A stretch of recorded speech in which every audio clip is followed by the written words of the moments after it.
দলের পারফরম্যান্সে সন্তুষ্ট মুশফিক, লড়াই করার আত্মবিশ্বাস ঢাকা টেস্টে কাজে আসবে বললেন সাবেকরা।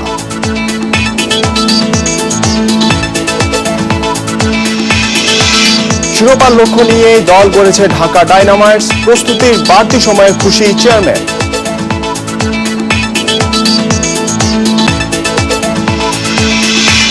বাংলাদেশ চ্যাম্পিয়নশিপ লিগ শুরু 29 অক্টোবর। 8 দলের প্রতিযোগিতা হবে 2 ভেন্যুতে।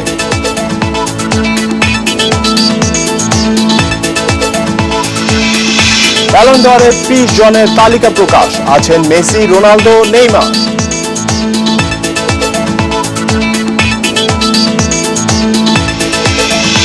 শুরুতেই বাংলাদেশ ইংল্যান্ড টেস্ট সিরিজের খবর।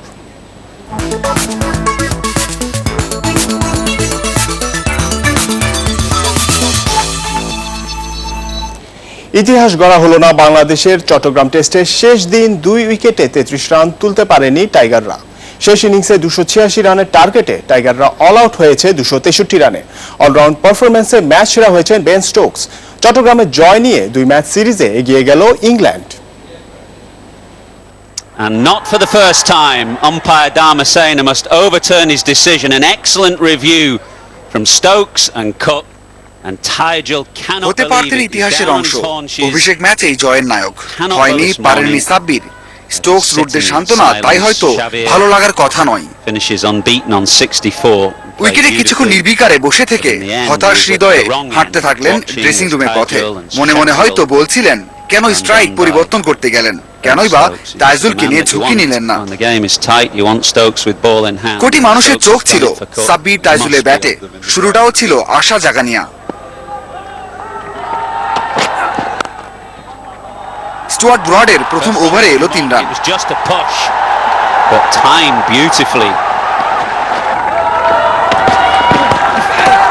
বেন স্টোকসের পরের ওভারের তৃতীয় বলে তাইজুলের 4, পরের বলে 1 রান। জয় মনে হচ্ছিল নিঃশ্বাস দূরত্বে। ব্রডের দিনের দ্বিতীয় ওভারে 2 রান নিয়ে সাবলীল মনে হচ্ছিল 2 ব্যাটসম্যানকে। নানা আলোচনার বেন স্টোকসেই বদলে গেল দৃশ্যপট।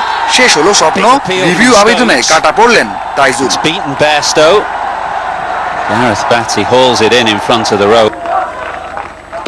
ম্যাচের শেষ টানতে বেশিক্ষণ সময় নেননি স্টোকস। শফিউলকে ফেললেন লেগ বিফোরের ফাঁদে। যদিও আম্পায়ারের সিদ্ধান্ত রিভিউ চোখে লেগে থাকলো, জন্ম দিল আরো এক আক্ষেপে। চট্টগ্রামের এই লাকি ভেন্যুতে ভাগ্যের ছোঁয়া পেল না বাংলাদেশ। ঐতিহাসিক জয়ের কাছে যেও হারতে হলো কম ব্যবধানে। তবে ইংলিশদের বিপক্ষে দীর্ঘ সময় পর মাঠে নেমে যেভাবে লড়েছে টাইগাররা, তাতে প্রত্যাশা বাড়ছে ঢাকা টেস্ট নিয়ে। মাজহারুল ইসলাম, ইন্ডিপেন্ডেন্ট নিউজ, জোরাম চৌধুরী স্টেডিয়াম, চট্টগ্রাম। চট্টগ্রাম টেস্টে ইতিহাস গড়ার সুযোগ হাতছাড়া হয় হতাশ টাইগার সমর্থকরা। ঐতিহাসিক জয়ের সাক্ষী হতে স্টেডিয়ামে এলেও শেষ পর্যন্ত হারের তিক্ততা নিয়েই ফিরতে হয়েছে। তবে টাইগারদের শেষ পর্যন্ত হার না মানা মানসিকতায় সান্ত্বনা খুঁজছেন তারা। ঢাকা টেস্ট নিয়ে আশাবাদী ভক্তরা। অনেক আশা নিয়ে আসছিলাম, কিন্তু জয়ের যে প্রত্যাশা ছিল সেটা পূরণ হলো না। কিন্তু বাংলাদেশের সাথে ছিলাম, আসি, থাকবো। হতাশ তো একটু অবশ্যই, কারণ আশা করছিলাম। তবে এটা তো দারুণ টেস্ট ম্যাচ ছিল, টেস্ট ম্যাচের জন্য ভালো বিজ্ঞাপন। আমাদের মনটা খুব খারাপ, বাংলাদেশ হেরে গেল। আমরা অনেক দিক থেকে খেলা দেখতেছিলাম, জয়ের ধ্বনি দেখতে চাইছিলাম আমরা, কিন্তু বিক্ষোভ হেরে গেল। অত্যন্ত কষ্টের। আমরা অনেক আশা নিয়ে আসছিলাম বাংলাদেশ জিতবে, কিন্তু জিতলো না আম্পায়ারের কয়েকটা ভুল সিদ্ধান্তের কারণে। সম্ভাবনা থাকলেও শেষ দিন ম্যাচের পাল্লা ইংল্যান্ডের দিকেই ঝুঁকেছিল মনে করেন মুশফিকুর রহিম। প্রথম ইনিংসে লিড নিতে পারলে ফলাফল পক্ষে আসতো, এমনটাই বলছেন টাইগার অধিনায়ক। তবে দীর্ঘ বিরতির পর সাদা পোশাকে দলের পারফরম্যান্সে সন্তুষ্ট মুশফিক। অন্যদিকে চাপের মুখে চরম পেশাদারিত্বের প্রমাণ দেয় দল নিয়ে আত্মবিশ্বাসী ইংল্যান্ড অধিনায়ক অ্যালিস্টার কুক। জয়ের সম্ভাবনা জাগিয়ে হারে অতৃপ্তি আছে। তবে প্রায় 15 মাস পর টেস্ট ক্রিকেটে খেলতে নামা বাংলাদেশ সাগরিকায় ব্যর্থতার মাঝেও খুঁজে নিয়েছে সাফল্য। রেকর্ড 26 রিভিউর ম্যাচে বাঘ সিংহের লড়াই